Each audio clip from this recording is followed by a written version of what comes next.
Alright, so there was a discussion on mindsets. Mind is everything. Mind is everything. Even the body, intelligence, intellect, spirit, all the other components of the human entity, they are all eventually, gradually, fortunately, and more unfortunately, somehow subdue, surrender to the control of the so-called non-existing mind, very surprisingly. Non-existing in the sense that the body is very visibly there, very physically there, with all its systems and sensations and experiences. Intelligence is there, which is there with every other entity, with every butterfly and even perhaps the plants and other entities. Okay. Then the intellect is there, which is in charge of thinking and imagination and visualization and all that at the human level, or it could be there, a little bit of thinking must be there with the cats and the dogs also. No doubt, because they can differentiate its master. Alright.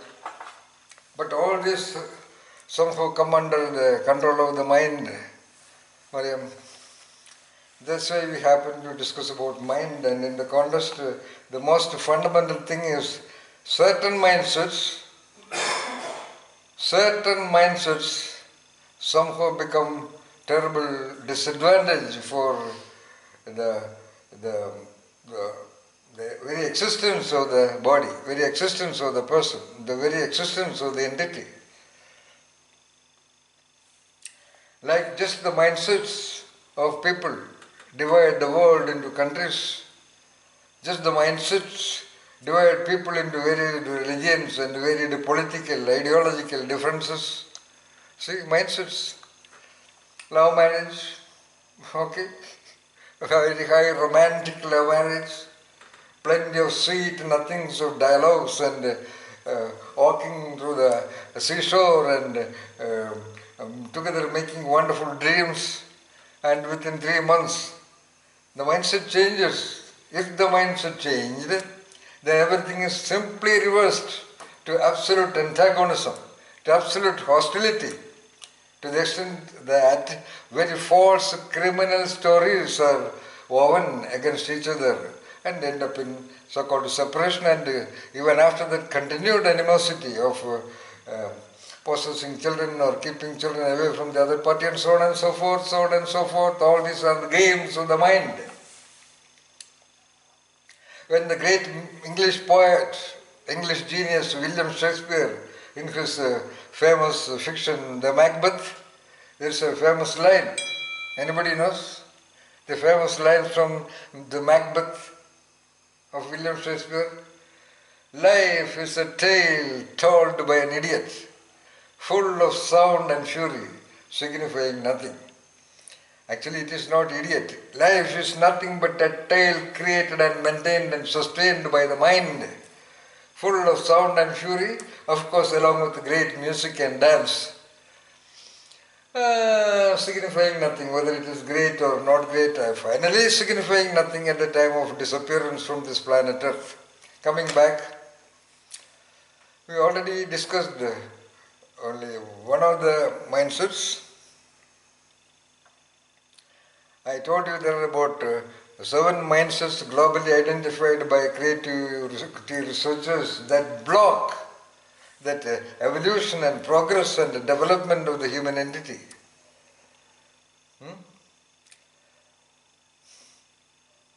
In the beginning we had a discussion. It was only about blocks. Even that was not really complete. Mariam said the block is blocking the entry of data into the mind. And then there was a person, Jaswinder, I don't know whether he waited and left, or I don't know whether even the invitation was sent to him. Sorry. Alright. So he said there's a block for exit. That means whatever is in the mind does not get manifested. is not expressed, then Abbas told about environmental blocks. The mind is ready to receive and to express, but the environment is not permitting that. Then again, Jaswindra talked about the block within the mind itself. The mind itself is blocked by its own mindsets, by its processes are not happening. I want to sit down and study, but I cannot sit down and study. I want to get rid of certain anxieties and fear. I know why they are not advantageous for me. I know how to get out of that, but I am not able to, or I don't want to. So that internal blocks. And then finally, the fifth kind of block, that is the speciality of certain situations, the certain contexts, certain environmental arrangements, somewhat related to what Abbas said only, but it's a little bit different. That is, the positions of people. For example, some people are very scared to enter the room of the boss. In the government office of India, the so-called lower level employees are really scared about the big boss, Babu, the IAS Babus.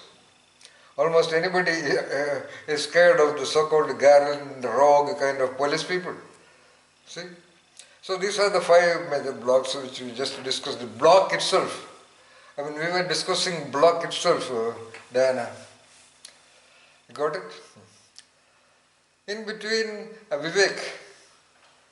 Vivek told about one of the blocks. There are 7 blocks identified the creativity researchers all over the world. I have identified 3 more blocks. I am the only one who identified 3 more blocks in the whole world of creativity researchers based on my data and analysis of some 30,000 people, interviewing a lot of people over a period of 20 years. So, one of the blocks, Vivek said, fear and anxiety of failure. Then actually we discussed more on fear aspect, the fear element, why there is fear. What is fear itself? What is this so-called fear? Then Mariam said it is an instinct, it is integral, it is programmed within the human being, which is a fact. Because fear, without that so-called fear element programmed into the intelligence of the entity, most entities would end up in danger. And we suggested even in psychology also there were research even at the level of small babies, infants, crawling on top of a table with glass tops. Half of it is covered opaque and the baby is crawling till the end of the opaque area, and then when it sees the bottom, the transparent area, it will stop. So programmed, fear is programmed. It is there with all the animals, all entities, even with the plants have been proved. So fear element. But the psychological block which we are talking about is not necessarily connected with the fear of death. But the fear of death, that instinctual fear is somehow getting engaged with normal other activities. For the sake of Diana and perhaps Meera already knows, there are 5 components for the human entity. Remember that, Abbas? Expressions, responses, behaviors. Behavior, language. No, you have to say that in the order of development. Behaviors, then ways of doing, then ways of relating with others, and along with that language also. This is the sequence. But of course a child develops some language when it is learning certain activities also. Alright? So all these 5 components of the human entity can get blocked by certain mindsets, such as the one Vivek said in the beginning, that fear of failure. Fear and anxiety of failure. It's 21:30.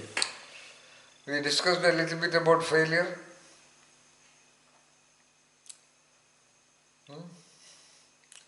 Diana can read that book. That book contains a little more details about failure, but that is only the tip of the iceberg. That book is only the tip of the iceberg, which I said. We do in 30 days, even 2 months, 3 months of continuous program on clarifying the mindsets that block. Because, as I have written in the very beginning of the book, The Nine Mental Traps, the greatness, the great magic, the great wonder, the potential enlightenment of the human entity is blocked only, exclusively by mental blocks and mental blocks and mental blocks only. What else? Nothing else. But these mental blocks are with everyone. Every human being develops mental blocks because of that basic fear. Most of the mental blocks are actually trained by the environment.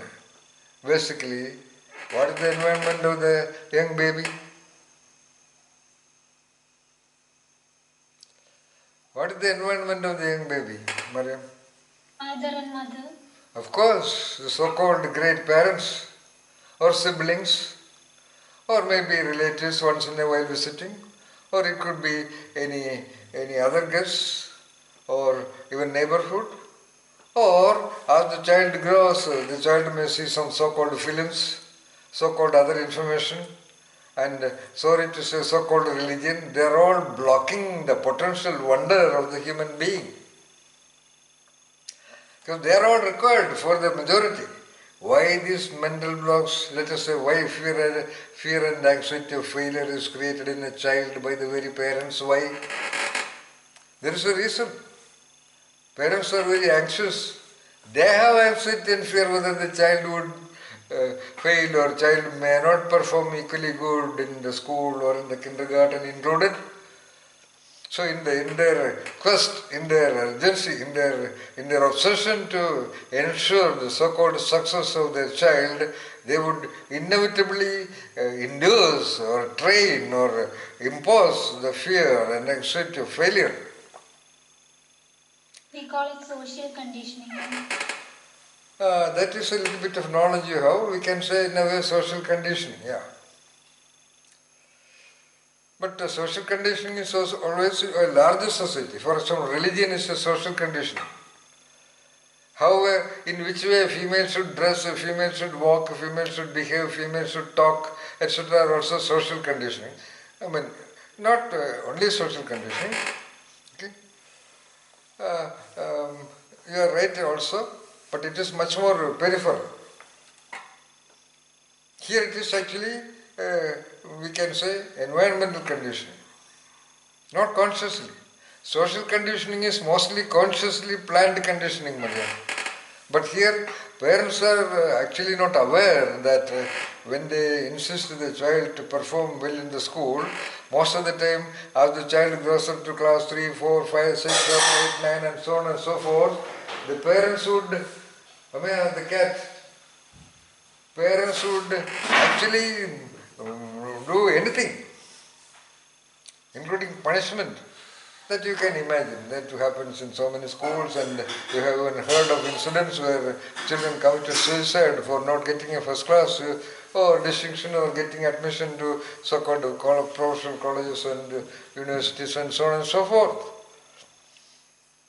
We also discussed about Bangalore as the suicide capital of India, where young people just commit suicide because of their inability to manage these minor failures. All these things were discussed, we are repeating now for the sake of especially Diana. Because I forgot to invite her or something like that. I never had this idea of conducting the sessions, Diana. It is only for Mariam. Then I thought, why don't I call Vivek, Meera, and then I thought about Diana and all that.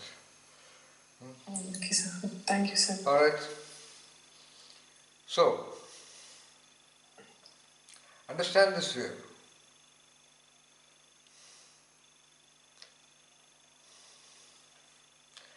So in case of fear and anxiety about failure, which is a mental block, I told you there are 10 mental blocks. One of them is fear and anxiety of failure, defeat, uh, fear of future, and so on and so forth. I don't remember. Do you have the book in front of you, Diana? Yeah. I mean, that book, what is that fear of failure? It is the second block. Fear and anxiety of failure. What else? It's mentioned as the first one, sir, like fear, tension, anxiety of uncertain and That is the first. That is the first mental block. We are now Yes, sir. dealing with the second mental blocks. What I do is I discuss aspects as it comes. Because Vivek happened to talk about fear and anxiety of failure when we were discussing about blocks. Therefore, we happen to discuss about fear and failure. That's all. If I myself would go, I would go by mindset. The first one of them. Now, when you say for 1, 2, 3, 4, 5, it is not in terms of any rank order. One of them, that's all. So we can discuss with any one of them. So we happen to discuss with the mindset number 2, fear and anxiety of. So second one was centricity and conformity. The third one was fear, tension, Oh, anxiety, sorry. failures. Then the third one. The third one. Yeah, the third one, sir. Yeah. Fear, What is the- tension, anxiety of failures, loss, etc. Yeah. Failure or loss or one way or the other, getting small, something is lost. Defeat, failure, and future. Yeah, correct. Yeah. Defeat, failure, and future. Yes. So the details you read in that book, we are just once you read that book, I suppose then only ideally we should discuss about it. If you have any questions or doubts. So I am just giving an induction program into that book. We will have only one more session. That is quite enough because all of you have books. Once you read that books, and the purpose of giving this book for Mariam is to understand more about mindsets and how the mindsets block, what its mindset itself, and so on and so forth. For Diana also. But for Meera and Abbas, I have another purpose to make them trainers in the future in mindset analysis and guidance of people who suffer from problems of actually mindsets which they are not aware. As I told you, the growth and evolution of a human entity, the human entity made in the form of the so-called God, is blocked only by certain mindsets. When every cat is a cat, when there is not a single stupid cat, human beings, great majority of them, more than 76% of human beings are really stupid. It's a psychological study, the so-called normal distribution curve. Okay? Only about a mere 7% is really blooming. By some other reasons happened in the development environment. You go anywhere. In the universities, there are first some 10, 12 ranks. 10 top people top the list of performance. Others are some problem, they have some problem with the brain or anything, nothing. Top institutions in the country, for example IITs or IIMs, they take credit for top performing students. Actually it is not their credit. IIMs do not have any secret syllabus which other management institutes do not have. What they do is their selection process. They create an institution with a big name by advertisement and things like that, so that the top students are admitted there. They are already top. Similarly, Harvard Business School or Stanford or Michigan or MIT or whatever, London Business School, they all take the finest choice of students from all over the world. It is not their credit at all, actually speaking. But the question is, how come these 40, 50 students, when there are a million young people, how come 50 or 60 or 70 become the top performers, whatever they do? That is 100% because of the early environment. knowingly or unknowingly their father or mother or some event or some episode or some context or some setting or even some dialogue of a visitor made a difference, that's all. Get the point? That made them real great. I told you I have interviewed about 800 so-called creative people from various walks of life, from poets to theatre directors to film directors to film actors to theatre artists to musicians and music directors and painters and poets and all that. For example,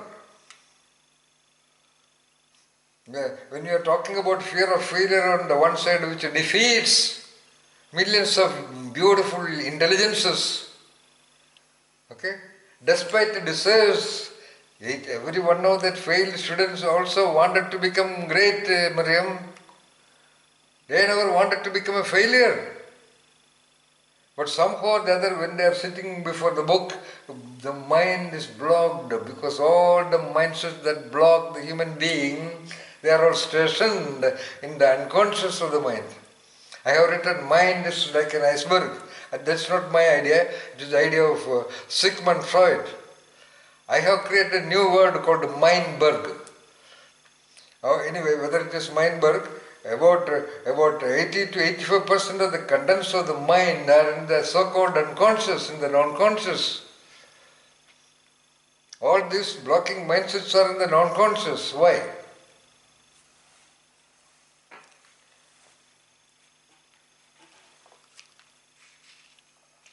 It is that which controls the behavior. Even if it is conscious, it will control the behavior. The question is why, I am sure you don't know, Mariam, reflect, why these so-called mindsets that inducing anxiety and fear of failure in the child is in the unconscious or in the non-conscious or not conscious area of the mind. Why?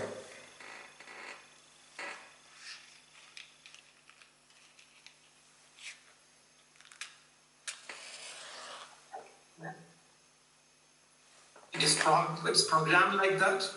The whole experience is saving an unconscious mind. Not clear. Our mind is programmed like that to save all the experience in our subconscious. That's a beautiful answer, but that is not the reason, not because of that. We already mentioned it, Mariam. The reason why it is in the unconscious, we did not say the exact reason. Yes, Vivek. Sir, I think it is. So I think it's because you have said it before that our mind is trained to keep the survival of the species. So it's connected to the survival of the individual. That's why the mind tries to block in doing certain things. That is agreed, Vivek. We are talking about the fear and anxiety and tension about failure. In that connection, I said almost all of these blocking mindsets are in the unconscious. Why?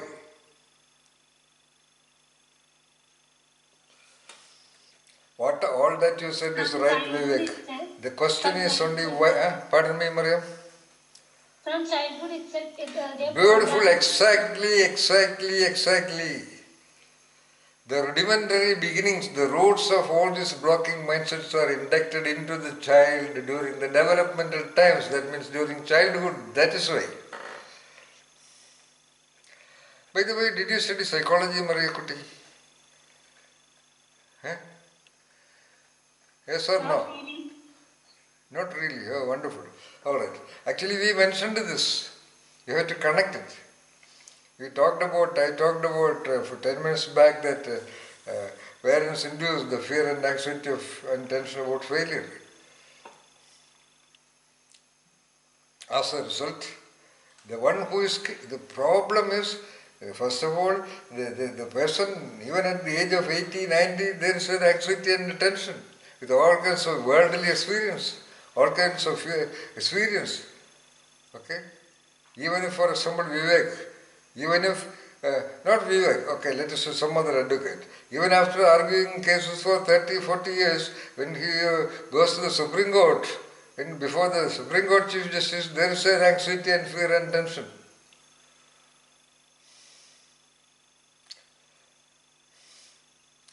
But somebody is there who is not at all blocked by any fear of and anxiety of failure. They only try. Mind you, these mindsets we discuss only in the context of creative evolution and development of the person. As I told you, even the greatest, even the Supreme Court Chief Justice may have fear and anxiety and tension of failure. But a real creative original individual has no fear and failure. So we are talking about these mindsets, blocking mindsets in the context of our anticipation that every one of you will try to liberate yourself from the shackles of this anxiety and tension of avoiding failure. Let, which we said that last time, love failure.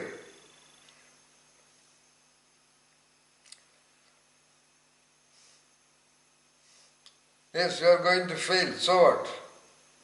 You have failed in life. Was not Jesus so-called the number one spiritual leader in the world by population following? Jesus, so-called Jesus, who was born as a son in a shed, okay, as the son of a carpenter. He was moving around with the fishermen. Just because he talked things fearlessly, he was chased like a mad dog. And finally he was simply crucified in the middle of two nomadic thieves. What a terrible failure it is. Socrates, the greatest philosopher of the West, he was poisoned to death. Every creative person is nothing but sitting at the top of so many failures. Even my own life is actually a complete failure. From the age 35 or 40, I have been trying to create an institution. I even printed the letterhead when I was at XLR Jamshedpur, the School for Creative Perspective. Though I had my top PhD degree, I went on working out a small institution where children will be trained in creative analytic thinking. I have gone to more than 250 schools over a period of 10 years. Only 3 schools permitted me. Okay. And finally, nothing happened. Again, which I changed, I dropped that idea, then for about 10 years I just wandered here and there, then I created again what you call Genius Choice Institute. Just a name only. In my whole life I have trained maybe some 20-25 people, that's all. But of course I have done creativity, creative analytical thinking programs in more than 150 companies. That was for survival. I was never happy with any one of those training programs because the real trainees were not working in the companies. Alright? Anyway, coming back to the point, failure. I don't feel, a lot of my so-called friends and colleagues, in fact, I did my doctorate program with one of the top guides perhaps in the world. I am the only one fool. Everybody else is managing directors, directors of institutions, vice chancellors, professors and things like that. But of course, I don't want to work anywhere. What I am telling from the scale of failure, I never consider my life as a failure. I am absolutely happy about whatever I have done in my life. Absolutely happy. Though I had years together with no money even to buy, I have walked through the MG Road, Ernakulam, looking in the counter, what you call restaurants having urundoda and their alamaris. So what I am telling is, it is only a perspective. I am never scared of failure. And I told you I have interviewed so many highly creative people, none of them, Mariam, none of them Because if they are afraid, they cannot enter into new domains of knowing,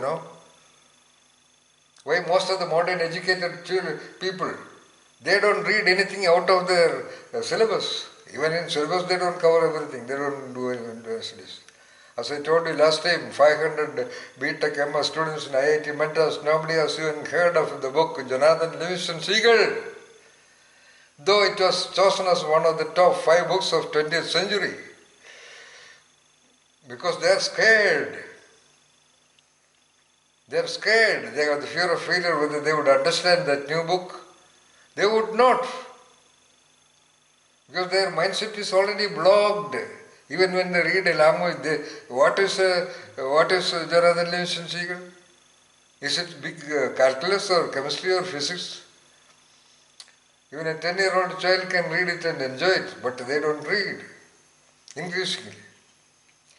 So they do not realize that it is their fear and anxiety and tension of failure or defeat. Not failure per se, it is just a word to indicate that hesitation.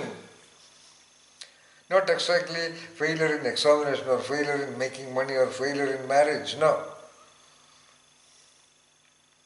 It is just a word, indicative. That's why none of these mindsets have a single name. We have to give a paragraph as the name of every mindset. So it is not exactly that failure. You feel that you may not succeed, you may not do well, you feel kind of not prepared, something like that. That we have to interview those people, then only we will know. So understand that. And you have both Mariam and Diana has done their tests.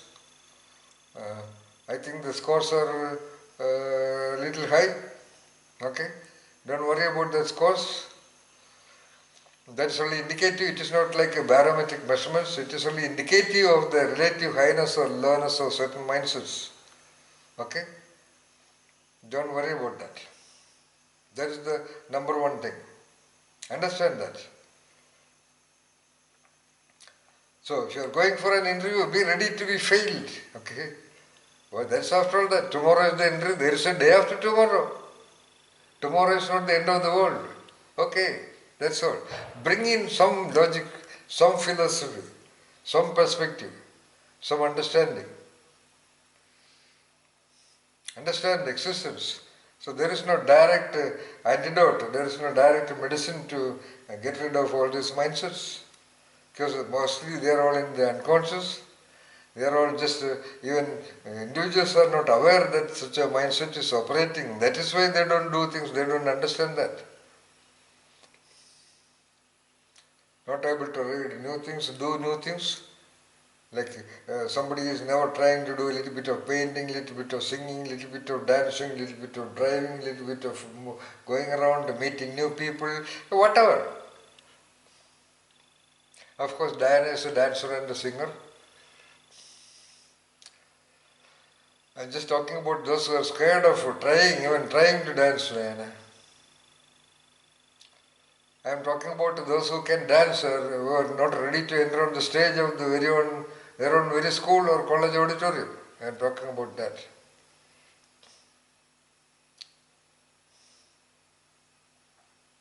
Or those who get blocked by their own hidden mindset of fear and failure, by which, fear and tension and anxiety about failure, by which they don't try to cook new items. They may feel compelled to follow many routines of life. For example, I know the wife of one of my friends. If she has to undertake a journey day after tomorrow, she will start preparation from today. So-called obsessive compulsive neurosis. Amaya says that a lot of his friends was OCN, obsessive compulsive neurosis. They are obsessed about certain things, obsessed about arrangements. I know a senior manager in a public sector company in India. Before sleep, he would go and check every wash basin and closet. and there is a hole in the house for the water to go out, that will be closed. It's all ready. Because if something happens, some creeping thing, some millipede or centipede or something else enter into the house,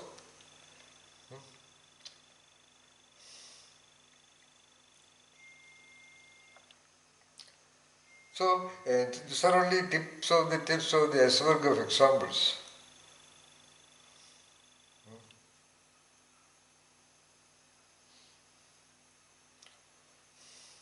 Now, what is time now? 9 o'clock. Sorry, 10 o'clock. Yeah. Now, we are a little bit serious. Now I will talk a small parable. Parables are not stories. You may think that parable is a story. No. Parable would look like a story, but parables are not stories. Parables are mostly created by very highly original people as a case study, as a method of entering into higher order understanding by looking at the parable like a metaphor. Okay? There is parables are metaphors. There is something called parabolic analysis. So as you analyze the parable, your intellect process, that means that reflection process, that imagination process, that visualization process, that many other processes, that dreaming eyes of the mind, of the intellect, that means your brain will develop different reactions, because every moment of your life, your existence is controlled by neuronal process. Every millisecond of your thought is nothing but a neuronal process. So, as you process a metaphoric parable, the neuronal process will be raised to such a level so that automatically you will grasp, you will sense, you will intuitively know many things. That's the purpose of what we call parabolic analysis.